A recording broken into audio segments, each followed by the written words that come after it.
नमस्कार मंडळी, मी तुमचा लाडका मित्र भरत विजय चव्हाण आणि मी तुम्हा सर्वांचं माझ्या युट्यूब चॅनलमध्ये स्वागत करत आहे. मंडळी, ज्या सिनेमाबद्दल मी पर्सनली एक्सायटेड होतो तो सिनेमा म्हणजे अर्थातच अजय देवगण, आर माधवन आणि ज्योतिका स्टारर शैतान हा सिनेमा. आता आपल्या सगळ्यांनाच माहिती आहे की गुजराती सिनेमा वश त्याचा हा रिमेक आहे. पण तरी सुद्धा रिमेक असून सुद्धा जसं दृश्यमच्या बाबतीत झालं होतं की ओरिजिनल सिनेमा आपण बघितला होता, पण दृश्यम काहीतरी एक वेगळा होता, ज्या प्रकारे त्याचं प्रेझेंटेशन करण्यात आलं होतं तसंच या सिनेमाचं सुद्धा आहे. थोडा डार्क टोन ठेवण्यात आलाय अख्ख्या सिनेमॅटोग्राफीमध्ये, ते किंवा बॅकग्राऊंड म्युझिक जे आहे त्याच्यामुळे हा सिनेमा वशपेक्षा जास्त उठून दिसतो. वश जो होता तो थोडा रॉ सिनेमा होता. अर्थात दोन्ही सिनेमे आपापल्या जागी ग्रेटच आहे, त्याच्यात काहीही शंका नाहीये. म्हणजे बॉलिवूडमध्ये खऱ्या अर्थी बघायला गेलं तर तुंबाड नंतर असा हॉरर सारखा सिनेमा कुठलाच आला नव्हता की ज्याच्यावरनं ऍक्च्युली आपली फाटेल. म्हणजे भूल भुलैया आणि बाकी काही सिनेमे आले होते, पण ते हॉरर कॉमेडी जॉनरमध्ये होते. स्त्री फॉर एक्झाम्पल, मी तेच दुसरा सिनेमा आठवत होता की कुठला सिनेमा होता तो भूल भुलैयाबरोबर. तो हे सिनेमे आले होते, पण हे जरा कॉमेडी पण होती. बट आउट अँड आउट जर हॉरर सिनेमा तुम्हाला बघायचा असेल तर शैतान तुमच्यासाठी उत्तम ऑप्शन आहे. बरं, सशाच्या स्पीडनी ना या सिनेमाचा पेस चालतो. नो नॉनसेन्स, काही टाइमपास नाही. डायरेक्ट सिनेमा सुरू झाल्यापासून मुद्द्यावर हात घातला जातो.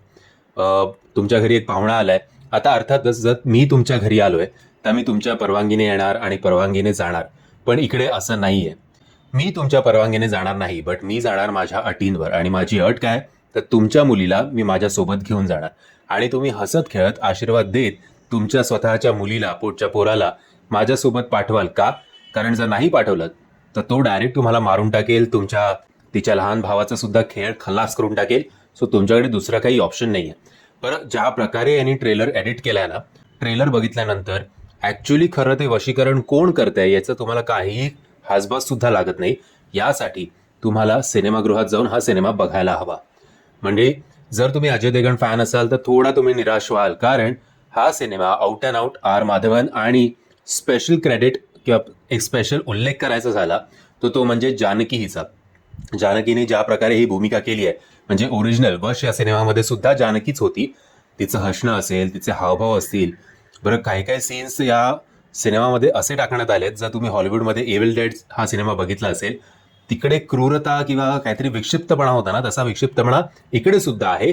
पण तो जरा सौम्य पद्धतीने आपल्यासमोर मांडण्यात आलाय. जर तो ऍक्च्युली हॉलिवूड लेवलच्या पद्धतीने मांडण्यात आला असता तर बापरे, कोण गेलत ना त्या सिनेमा बघायला. बरं, तुम्ही हा एक फॅमिली एंटरटेनर आहे, विसरू नका की असं काही ॲडल्ट किंवा काही नाही आहे. इनफॅक्ट ॲडल्ट सर्टिफिकेट सुद्धा नाही आहे. तुम्ही तुमच्या मुलाला घेऊन जाऊ शकता, बट त्याला हे करायला लागेल, सांभाळायला लागेल तुम्हाला, एवढंच काय ते आहे. But out and out R Madhavan आणि स्पेशल क्रेडिट टू जानकी. आणि क्लायमॅक्समध्ये Ajay Devgan being a hero एक चांगला कमबॅक करतो. सो अजय देवगण तो हिरो आहे, आपल्याला कळतोच. बट ओव्हरऑल एक रोलर कोस्टर राईड जर तुम्हाला एन्जॉय करायची असेल, खूप दिवसांनंतर out and out horror cinema जर तुम्हाला बघायचा असेल तर शैतान हा तुमच्यासाठी मस्ट वॉच सिनेमा आहे, हे मी आवर्जून सांगू इच्छितो. म्हणजे मी आशा करतो तुम्हाला हा व्हिडिओ आवडला असेल. जर तुम्हाला व्हिडिओ आवडला असेल आणि जर तुम्ही माझ्या मतांशी सहमत असाल किंवा असहमत असाल तर मला कमेंटच्या माध्यमातून कळवा. आणि जर तुम्हाला हा व्हिडिओ आवडला असेल तर प्लीज या व्हिडिओला लाईक, शेअर आणि चॅनलला सबस्क्राईब करायला विसरू नका. जय हिंद, जय महाराष्ट्र.